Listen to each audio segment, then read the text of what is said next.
All right, everybody. So I'm just a couple minutes late here today. I'm sorry about that. I was getting everything set up for today's class. So I wanted to go ahead and just chat a little bit with everybody and see how everyone is doing. So how is your day going? I'm happy you're here and that we can be going over another lesson together. I should say that, as Zach said, I'm not feeling 100% today. I'm kind of fighting off a cold. But sick or not, want to be here for the live stream and still teach English. So welcome. All right, so we have some familiar faces here, and we have a new subscriber too, a new premium subscriber, so welcome. And if we haven't got you all set up with your account, just email Zach. He's in the chat today with us, which is awesome. Thanks for being here, Zach. And we'll get that taken care of. If you're interested in becoming a premium subscriber, we have a website you can go to. Perhaps, Zach, you can copy and paste that into the chat for everyone to see. But if you are a premium subscriber, you get a lot of extra features. You get access to all of our Smrt curricula. So this lesson that I'll show right there in the background, zoom in a bit. I'm going to take attendance for our premium subscribers really quick. And if you show up late at all, let me know so I can get you on attendance here. It looks like everybody's logged in and good to go though. So Searing, hi. Rosa, hi. Hi to all our premium subscribers. Jasleen. And if you're like, hey, what's a premium subscriber? We'll get that link out to you just shortly. But you get access to all of this curricula, which is huge. It's a lot. I can show you some of the classes we have here.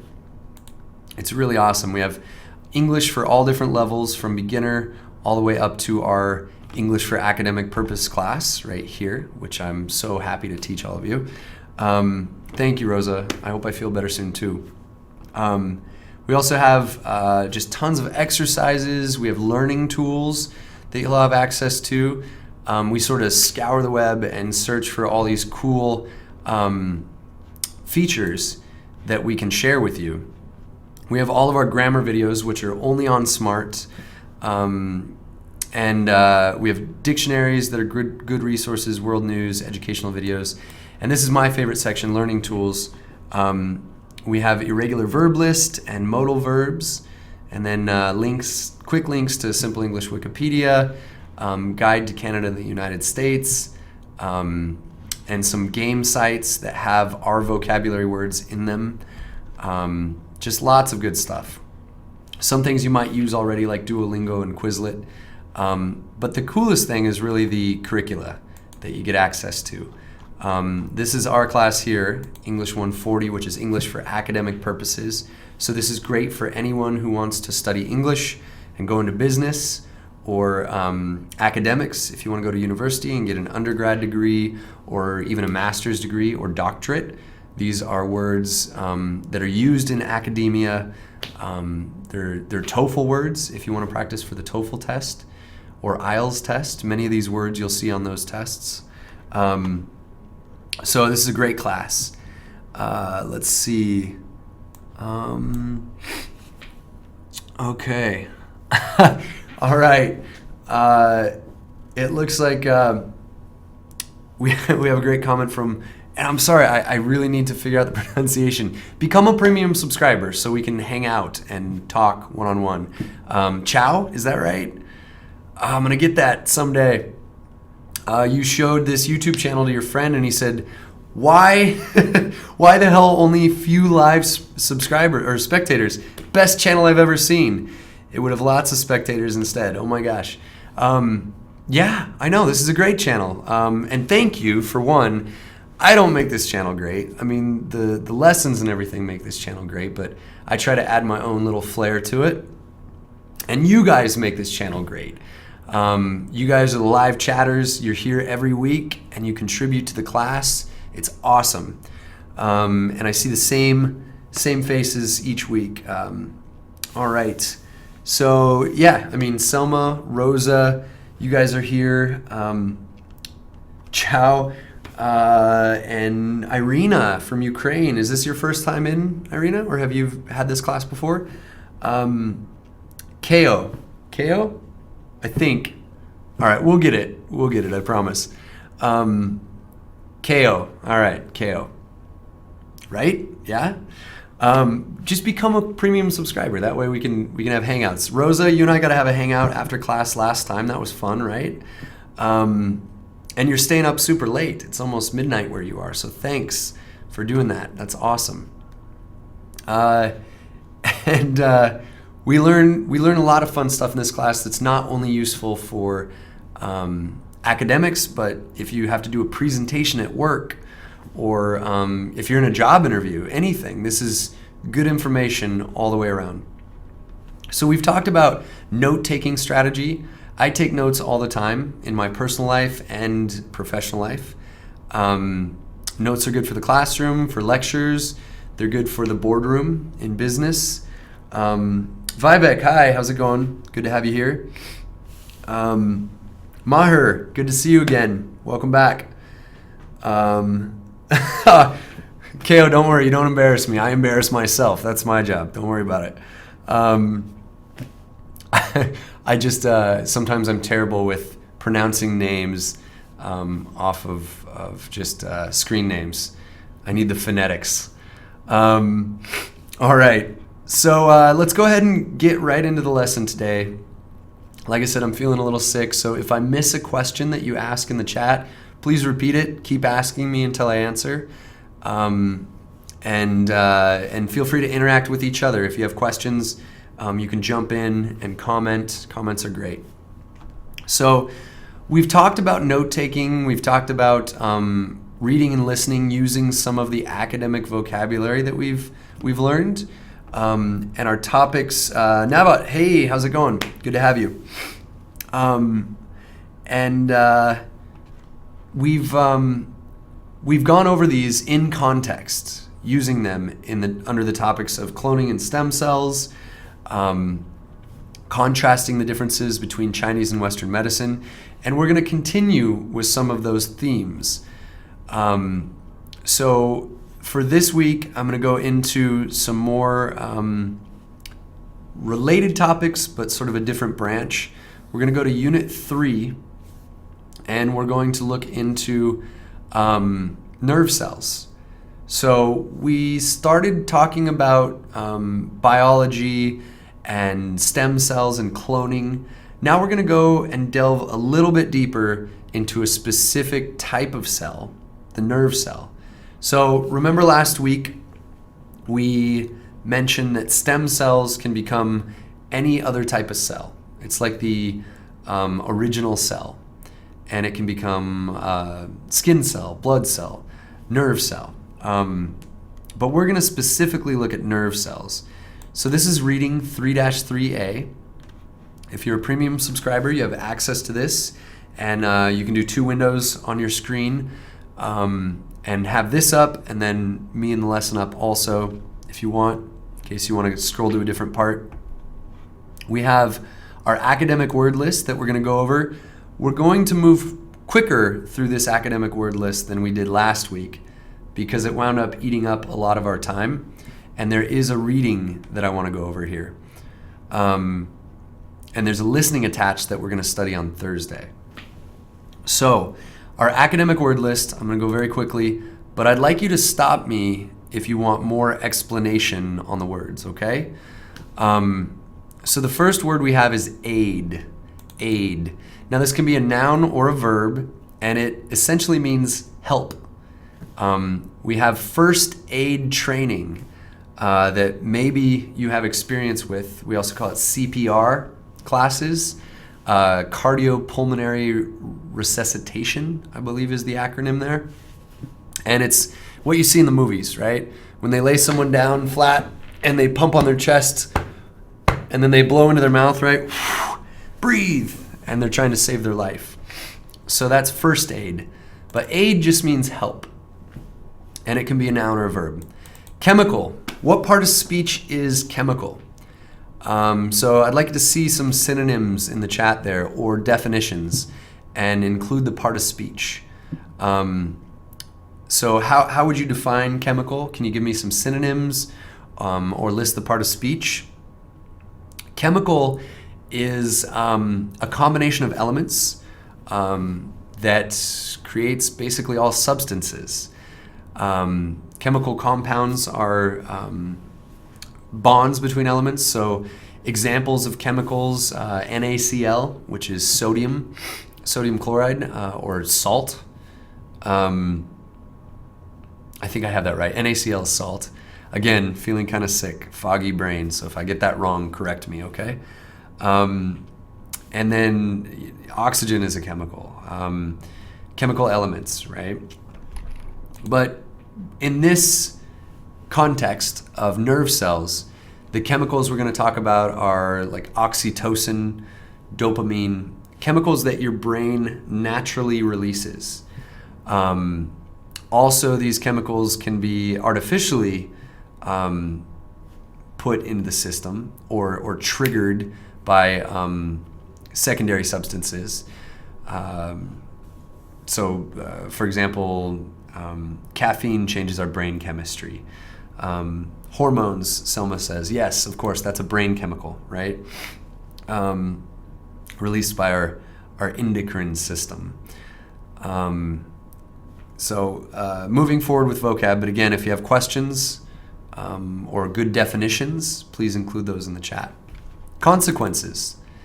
Consequences it's a plural form of a noun, and it is a bad result, a negative result. It does have that negative meaning. So consequences are when something negative happens from an action.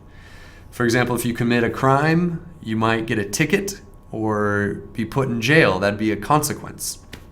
Negative result, perfect definition, Vivek. Conversely is a word we use to say, on the other hand. You might have heard that phrase. It's to look at something from an opposite perspective. So in America, we drive on the right-hand side of the road. Conversely, in England or London or anywhere in Great Britain, you would drive on the left-hand side of the road. So it's kind of like saying the other option in a binary choice. Depressed. Depressed is a form of sadness that lasts for a long time. And what is a long time? Probably days, weeks, months, could be even years.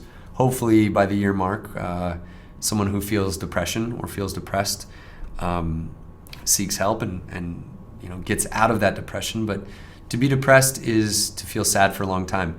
We do use the word in another context too, to mean, yes, Rosa, in contrast, and Vivek, opposite. Those are both good ways to explain the basic meaning of conversely. Frustration. I'm not sure, Rosa. Do you mean depressed? Depressed isn't frustration. It means sadness. But again, in this context, if I say the drug or the chemical released in my brain is a depressant, it means it slows your central nervous system down. So there are two types of basic options when it comes to chemicals that have an effect on the body. There are depressants and stimulants. A stimulant example would be caffeine. When you drink coffee, it gives you energy, right? I've been trying to survive on coffee all morning to power through this sickness. Give me a little more energy. That's a stimulant. It stimulates my central nervous system, gives you energy. A depressant would be something like alcohol or some allergy medications like diphenhydramine or Benadryl. For most people, it's a CNS depressant, which means it slows down your system. So two meanings for depressed there. in different forms of the word. Exhibit, to show something. Yeah, awesome, Vivek, you're way ahead of me. I'll move a little quicker because you guys are already giving me the correct answers. Yes, exhibit is to show something. So an example sentence might be, the patient exhibits signs of nausea, meaning feeling sick to your stomach. So to show. Function. We can use function in a lot of different ways, but function is kind of like the job of something. The function of this lesson is to teach you academic English. The function of my camera is to broadcast my image. The word function means the use of something, or the purpose of something, or the job of something. Vivek, your liver isn't functioning. Uh-oh, you should probably see a doctor. Yes, that would be a good example sentence that we might see linked to medicine. Linked, that's our next word. Connected. I think of a chain link. We probably have seen those. It's where there's two pieces of metal connected like that, kind of like a rope, but we would call that chain link. Connected is a good synonym. Maintain. Maintain is to keep constant, right? To maintain a vehicle, you have to do maintenance. An example would be a car. You have to change the oil. You have to change the spark plugs. You have to fill it with gas. Give it all the things that it needs to maintain your car. Maintain is a verb, and it just means to keep functioning, to keep working. Rosa, not quite. Maintain and refrain have different meanings. They sound similar. Refrain we would use, for example, a sentence like, I refrain from eating shellfish because I am allergic. Shellfish is seafood, like oysters or clams. I refrain from eating shellfish because I'm allergic. And you probably remember allergic from one of our earlier lessons. Yes, persist. Persist is similar to maintain. Slightly different meaning, but similar. Psychological. Psychological means to do with the mind. The mind. In a lot of medicine theory and medical practice, we think of a disassociation or disconnect between mind and body. It's my belief that the mind and the body are intricately connected, and I think more and more different branches of medicine very much feel the same way. But psychological is an adjective that means to do with the mind. So we might use that in an example like, this drug has severe psychological side effects or something like that, and that's why it's not approved to be used on patients. React.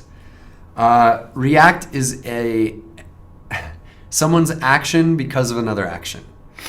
So for every action, there's an equal and opposite reaction. Maybe you've heard that quote before. React is the verb that means my response to some sort of stimuli. So if I saw my family members, like siblings, arguing, I would react by trying to stop the argument. That would be my reaction, is the noun. Excuse me. Act against some action. Yeah, you could say that. It is the way we act in response to another action. So if we go see a scary movie, we might react by feeling frightened or screaming or something like that. Release. Your brain releases chemicals based on our world experiences or substances that doctors give us, things that we put in our body. can create a release of a chemical in our brain. We're going to talk about that. Launch, yeah. KO, yeah. That's a good synonym there. Your brain launches chemicals. That's a little more casual language. Release is a bit more academic. Same idea though. Eject, another good similar word. Specific, we should know this word. There are 3 articles in English, a, an, and the. The word the and a are for specific. The is more specific, of course. A computer is any, but it does mean one. The gets more specific. Let's see. I think that's all the words for this first section. Any questions there at all? Selma, liberate. For release? Yeah, kind of. Liberate is when something is sort of imprisoned and is released, but yeah, okay. We have other vocabulary here. Container is anything that you can put something else in. Let's just Google image container. That might be easier. So container. Here are freight containers. When I think container, I usually think of food. Food container, we probably use something like this at home to store our food or lunch or whatever. Those are different kinds of containers. Can be really big, can be really small. They are all containers. It's a very generic term. Disorders. Disorders is when dis, of course, is a prefix that means it's an opposite meaning, like a negative meaning. Order is, of course, when things are working correctly, functioning correctly, when things are arranged. Disorder is not functioning correctly or positioned correctly. So we could combine some of these words and say a patient might go see a neurologist for treatment of psychological disorders.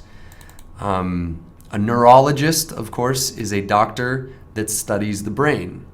That prefix of our main subject today, nerve cells, neuro is the prefix that means to do with the brain. Neurology is the study of the brain.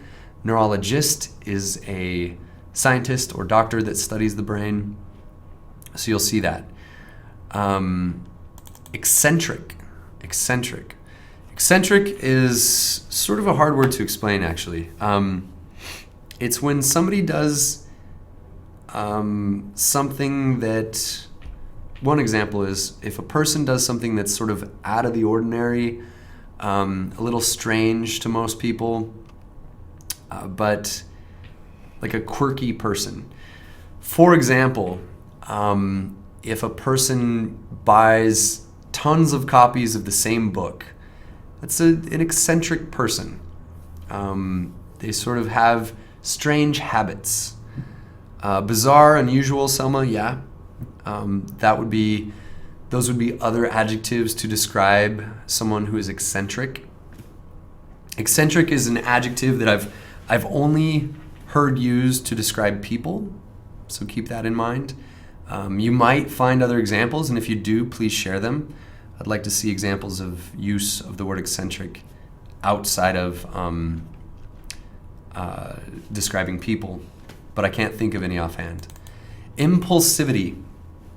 If you have an impulse, it is an action that is done without even thinking about it. It's just an impulse. When you go to the grocery store and they have candy or gum on the counters there, and we would call those impulse buys.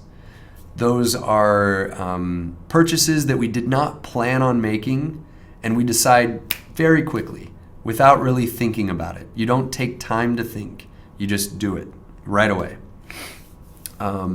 Good, yeah, now about abnormal for eccentric. Yeah, sure. Strange people, a little bit.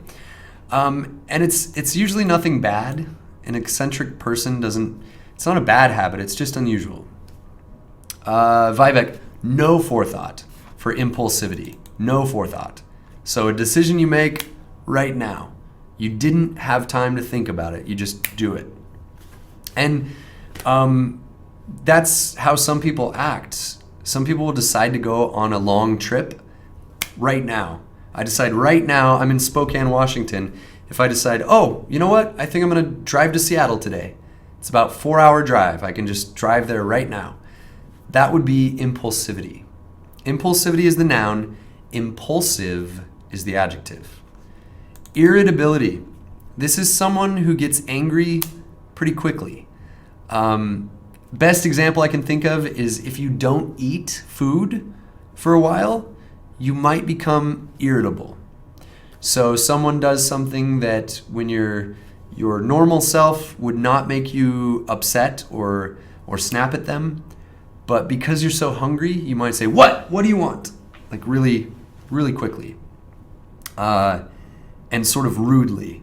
That would be someone who is irritable. Again, that's the noun. Mimic. Mimic is when you imitate someone. So if you pretend to act or be like someone else, you are mimicking them. Good word, Selma. Compulsivity. To be compulsive is very similar to impulsive.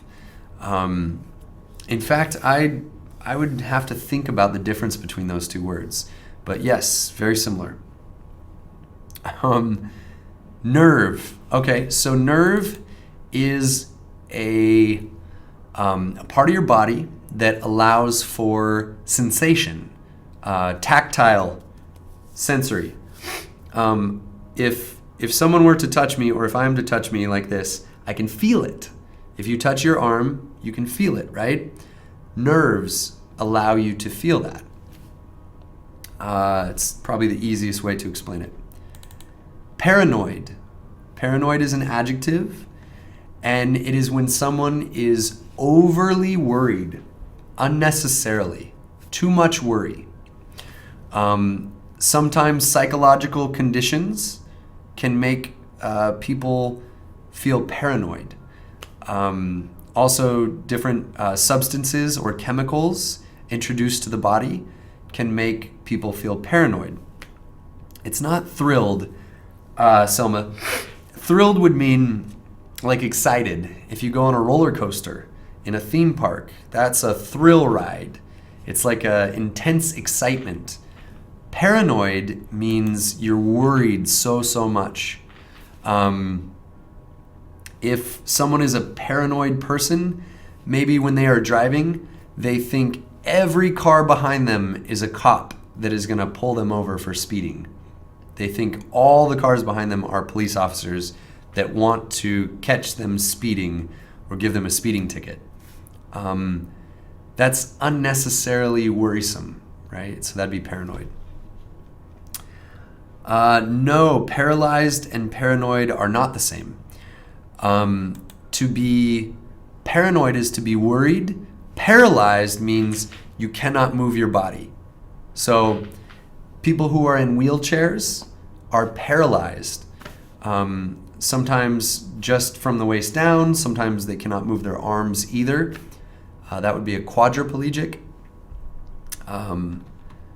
Okay, good job, Selma. You get it? Awesome. Yeah, Nalifer. That's correct. So for paranoid, it's a dilemma and it's anxiety. Yeah, a worrisome feeling. Stimulate. Earlier we talked about depressed or depressant, and I mentioned the word stimulant. Yeah, to stimulate is to excite. When we talk about the body and our central nervous system, a drug like caffeine, which is it's a drug, it's a chemical that we put in our body, so by definition it's a drug. It's a stimulant. It gives us energy. Vivek, awesome, you're welcome. Navat, if you're talking about stimulate, to encourage, kind of. Encourage is more like a motivation, something more psychological. Stimulate is more biological than psychological. So it has more to do with the body, particularly the central nervous system. I've used that word a lot of times. In this lesson, I feel like I should teach you central nervous system. The central nervous system, remember, nerves are what allow us to feel, right? The central nervous system is basically the nerves that go to our brain and connect to neurons. This right here in the middle, that's a neuron, which is a nerve cell. Same thing, nerve cell, neuron. And they, by pulses of electricity, transmit information throughout the body. So your central nervous system is, here's maybe a simple, good image there, connects your brain to your spinal column and then out to the rest of the body. Suppression or suppressant, that is to reduce a function of the body, right? So an example of suppression would be an angiotensin receptor blocker, I think is what it's called. Basically, there's blood pressure medication, which many people take because they have high blood pressure. High blood pressure means the blood moves through your body very quickly, and it can be dangerous for your heart and your health. My grandmother, for example, takes blood pressure medication. So what that medication does is it sort of suppresses some of the bodily functions that can create that high blood pressure. Suspicious, to suffocate. Nylafer, the word suffocate would mean to suppress breathing, to reduce breathing down to zero. Suffocate also has the meaning of cause death, usually. It's pretty severe. If someone suffocates, if I say that sentence, the patient suffocated, in the past tense, that would mean that they're dead because the oxygen was cut off from their body. Suspicious. So suspicious means you think someone or something is not correct or not right or doing something wrong. For example, if something in my front yard of my home is stolen, and then I see a similar item appear at my neighbor's house, I would be suspicious that maybe they took it, right? So suspicious is sort of linked with paranoid. These two words would maybe be used together because they're related. Trait. Trait is an aspect of something. So traits of a good doctor are patience, knowledge, wisdom, open-mindedness. Those are all character traits that I would find appealing in a good healthcare professional. Uptake. Many medications are reuptake inhibitors. Remember, inhibit, I'm not sure if I used that word yet though. Inhibit is similar to suppression. Suppression reduces something. To inhibit is to completely stop something. Some manufactured drugs work by inhibiting natural body functions. So it stops a natural body function. If your body produces too much of a substance, then doctors and scientists have created medications that inhibit those natural functions so that your body does not produce that substance. Yes, Rosa, features. Traits are like features. Okay, so here's some questions I'd like us to just chat about for a minute in the chat window. Is there anything you have eaten that seemed to have an effect on your mood or how you felt? For example, caffeine or cigarettes. Hopefully you're not eating caffeine or cigarettes. I mean, I guess you can eat caffeine if you have chocolate-covered coffee beans, but that sentence is a little crazy. Don't eat cigarettes. Don't smoke cigarettes either. It's bad for your health, but definitely don't eat them, okay? But think about that. Sometimes candy bars, like chocolate candy bars can have elements of caffeine in it. Sometimes chocolate alone, if you eat it, can make you feel like you have more energy. So is there anything you've taken into your body? If you smoke a cigarette, have you felt different? If you drink a cup of coffee, how do you feel different? Can you think of other substances that have had an effect on your body? And then also, how do you think different chemicals are able to make changes to your personality or your behavior? So let's think about that. I'm going to give you guys a few minutes. Talk about it in the chat. I'll jump in and chat with you also, okay?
Okay, great comments there, everybody. Good job.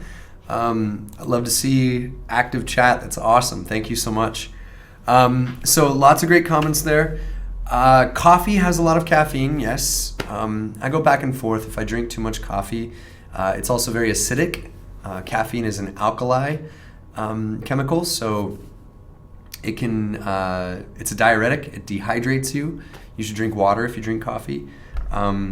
But yeah, if I drink a lot of it, it kind of upsets my stomach and gives me too much energy, so then I feel like I can't sleep well. Green tea actually has a lot of caffeine in it also. And yeah, sometimes these have different interactions with different people's bodies. Some people can drink a lot of caffeine and it has little to no effect. Some people, like 1 cup of coffee will make them not sleep for hours. So great comments. Talked about, different habits. Cigarettes are very addictive, and cigarettes have chemicals in them, particularly nicotine, which the human body can get very used to, and it just simply craves more and more of that substance. So those are other vocabulary words we'll talk about later in the week. But we only have so much time today. Abdul doesn't drink coffee when it gets dark. Yeah, that's probably a good idea. Probably keep you up super late if you did. We're going to go over a reading exercise here. And for our premium subscribers, you have this exercise. You have access to the whole reading. And there's a homework assignment you'll have, and I'll make corrections for you. You also get access to our quizzes and assessments, and you can get the Smart English certificate at the end, which is awesome. You guys will all be Smart English certified if you're a premium subscriber. If you're not, hang out till the end of the chat, and I'll copy the link so you can get more information. And if you're just tuning into the stream, I'm feeling a little sick, so that's why I sound a little nasally here. Okay, so to finish this lesson, we're going to look at this reading. This is the first paragraph of a larger reading. So we're just introducing the topic. We're introducing the main idea. We're going to look for the general statement and the thesis statement. Now, we talked about these in an earlier lesson, so if you missed it, please go back, check out our earlier videos, and it will be in there. Remember, the general statement is the basic idea for the topic. The thesis statement is our main argument. So remember I said if your phone's about to die and you have to text, you were going to have a long conversation, but you only want to text your friend the most important information, that small sentence that you decide to text is like your thesis statement. It's the very most important information. And in the introduction paragraph, the thesis statement isn't always complete. Sometimes it simply outlines the question that we're going to answer. So we'll talk more about general statement and thesis statement as this class moves forward, because it's a very important part of reading and writing in academics, and it applies to other areas of life too. So as you read this paragraph, I want you to think, what is the general statement and what is the thesis statement? Okay? So our topic, of course, is nerve cells. That's our title here. Please read this. Take 2 minutes, 3 minutes. Go ahead and read it. If you can, read it out loud.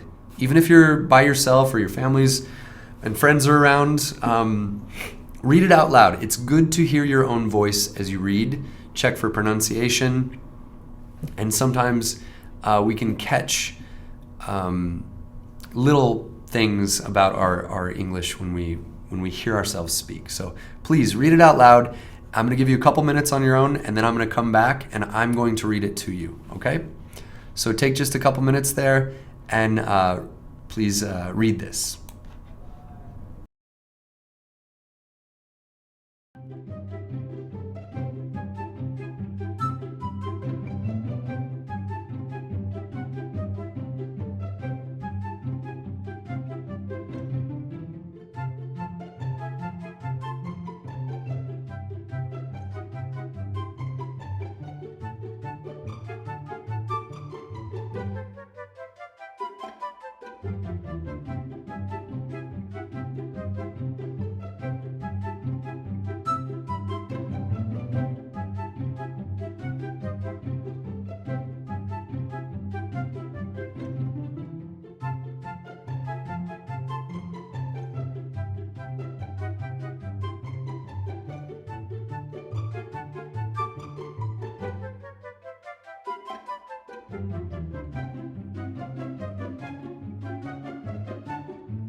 All right, so I'm back. Hopefully that was enough time for you to read this paragraph.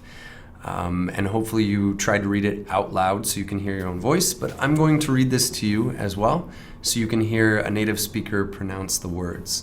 And I'll try to highlight the words as I go as best I can so that you can kind of follow along. All right, so get this up here so you can see all of it. The human body is really just a container, and it contains many things. It contains organs such as the liver, heart, and lungs, as well as muscles and bones. What connects these organs and causes them to function all has to do with another very important organ, the brain. The brain uses a number of chemicals known as neurotransmitters to communicate between the cells inside the brain, or neurons. And the type of chemicals the neurons receive is directly related to the message that the neuron sends out to other neurons and eventually other organs in the body. But this chemical process can also have direct effects on people's personality and how they behave. Because of that, scientists have begun further research into how understanding this relationship between chemicals in the brain and personality may help doctors treat patients who suffer from personality disorders using specific drugs. So those are the vocabulary words that we just studied. You see container, and that's the noun form. We also see the verb form here, contains, in the next two portions there. And then function we have as well. And then you see this prefix again, neurotransmitters. Remember, neuro is anything to do with the brain, right? Let's see here. And yes, so we have our comments there for the general statement from Rosa and Navat. How organs function in the human body with the brain. Yeah, so, excuse me. Feeling sick, it just runs me down. We can say the general statement in a few different ways. Rosa said the human body and its contents, right? The components of the human body. Good word, components. Very good vocabulary there, Rosa. And then it looks like Navat said the general statement is how other organs function in the human body with the brain. That's another good way to say it. You're paraphrasing. You're using your own words. Good job. So what do we think this reading is really going to be about? That's our thesis statement. So what do we think the thesis statement is here? I haven't seen any attempts in the chat to identify the thesis statement. Give it a shot. Tell me what you think the thesis statement is. And then, because we're almost out of time, what we're going to do is I'm going to assign the rest of this reading to our premium subscribers, and later read it as many times as you want, and then you can send me the exercise and ask me questions. Pick up where we left off next week, but we'll probably not go back to the reading too. So I'm going to read through the entire thing when you related listening on the same topic. So to end the class, I'm going to read. You guys read for academic purposes. It's very important you don't stop for every word you do not know. For premium subscribers, you have this access to our curricula, so you can go through this later. Talk more about this in the future, but when I have a reading lesson, I also want you to think of it as a writing lesson, because we're looking at the elements of reading, the strategies for reading, but a lot of those translate over to writing as well. Reading and writing are so connected that we cannot study one without thinking about the other. Because if we're reading something, it means somebody wrote it. So general statement and thesis statement are equally important to identify as a reader or to create as a writer. So keep that in mind as we study this. So Selma, you say the relationship between the brain and personality in response to my question of what is the thesis. Yes, I would say that is correct. This last sentence here, which is generally where the thesis is located, in the last sentence of the introduction paragraph. Because of that, scientists have begun further research into how understanding this relationship, between chemicals in the brain and personality may help doctors treat patients who suffer from personality disorder using specific drugs. So the general statement talks about the body and all of its functions and organs, and then it ends by talking about the brain. So it is that brain-body connection that we're talking about. So yeah, good job.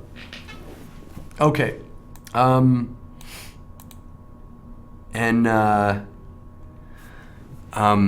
I said, I'm going to read this whole passage for you, this whole reading. So think about the general statement, the thesis statement, and if you're a premium subscriber, when we're finished here, if you'll go to the exercise and complete that, share with me before next week, share with me before this Thursday, that would be great. So again, our reading strategy, if you have any academic reading, is to not stop and look up every single word, because there may be contextual clues in the sentences before or after that will give us the meaning without having to stop and look for a dictionary. And again, we'll study more reading strategy later, but I want to be able to read this to you so you can hear the pronunciation. The human body is really just a container, and it contains many things. It contains organs such as the liver, heart, and lungs, as well as muscles and bones. What connects these organs and causes them to function all has to do with another very important organ, the brain. The brain uses a number of chemicals known as neurotransmitters to communicate between the cells inside the brain, or neurons. And the type of chemicals the neurons receive is directly related to the message that the neuron sends out to other neurons, and eventually other organs in the body. But this chemical process can also have direct effects on people's personality and how they behave. Because of that, scientists have begun further research into how understanding this relationship between chemicals in the brain and personality may help doctors treat patients who suffer from personality disorders using specific drugs. It has been found that certain negative characteristics of human behavior can be linked to chemicals which naturally occur in the brain. When people act without thinking or consideration,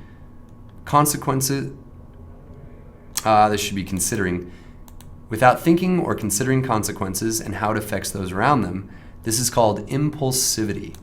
These people have difficulty maintaining relationships and often exhibit violent and addictive behaviors, and this has been linked to the release and uptake of a neurotransmitter in the brain called serotonin. Another personality trait that has been linked with a chemical is irritability, or extremely sensitive and highly reactive emotions. Those who have overactive production of another chemical, norepinephrine, are prone to this problem. Conversely, when norepinephrine production is below normal, the patient may become depressed. Eccentricity is a third trait that can be linked to high levels of the neurotransmitter dopamine in the brain. People with this trait are often paranoid or suspicious of others and seem to experience reality in a very special way. And then we have our citation there. We don't usually pronounce the citations, mood, ocean, ND, when we read academic passages. So keep that in mind. Armed with information about how neurotransmitters like serotonin, norepinephrine, and dopamine can result in personality and behavior problems, scientists have developed various drug treatments that seem to stimulate or mimic the production or suppression of the chemical in question. By administering a drug called fenfluramine, doctors can get the body to produce more serotonin, thus helping those with impulsivity disorders. Similarly, clonidine is a drug that can decrease the production of norepinephrine and help those with irritability, and when it is withdrawn, can aid in an increase in production and help those who suffer from depression. Lastly, Using amphetamines, a form of stimulant, will boost production of dopamine and aid in people who are eccentric due to a lack of the neurotransmitter, of that neurotransmitter. Neurons in the brain react differently to different chemicals or neurotransmitters, and a balance of these chemicals must be maintained in order for someone to have a healthy psychological life. When this balance is disrupted, the consequences could be a personality disorder that interferes with people's lives.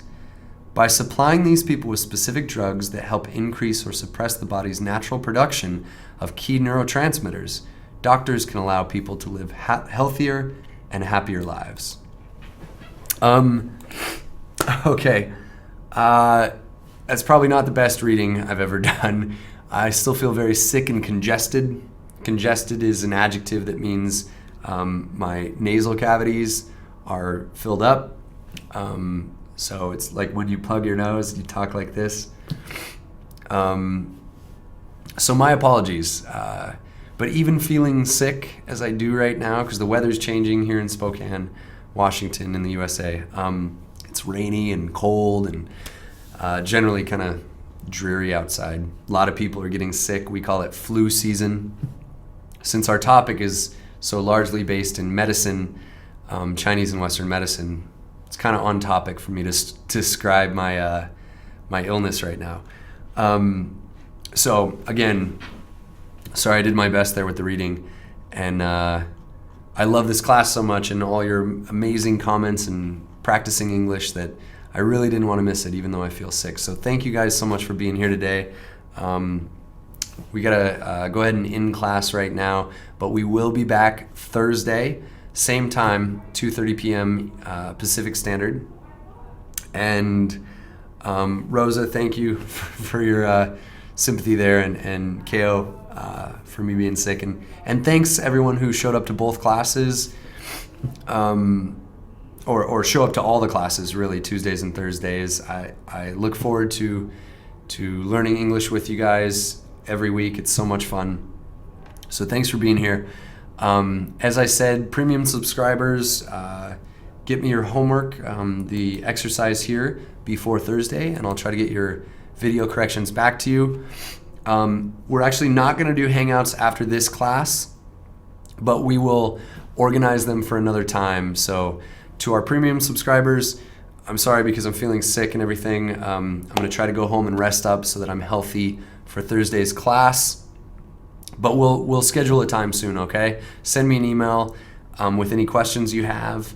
And like I said, keep a lookout in the chat there for the link if you want to become a premium subscriber yourself. First month's free, and you can cancel it anytime. So check it out; it's awesome. You get access to Smrt. You can go explore all the lessons on your own. You have everything I show on the screen. You have access to, and the exercises too that you can do and share with me. I'll give you feedback. Talk to some of our premium subscribers on there. They're awesome. They're great students. So thanks again, and I look forward to Thursday's class. Hopefully I'm feeling better. Have a great day, everybody, and be sure to check out our other live classes too. We have amazing teachers out there. Nicole's on there, Neil's on there, Mark, Sean.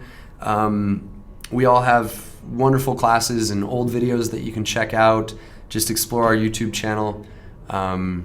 Anyway, have a great day, and I will see you next time, okay? Thanks so much. I'll see you later.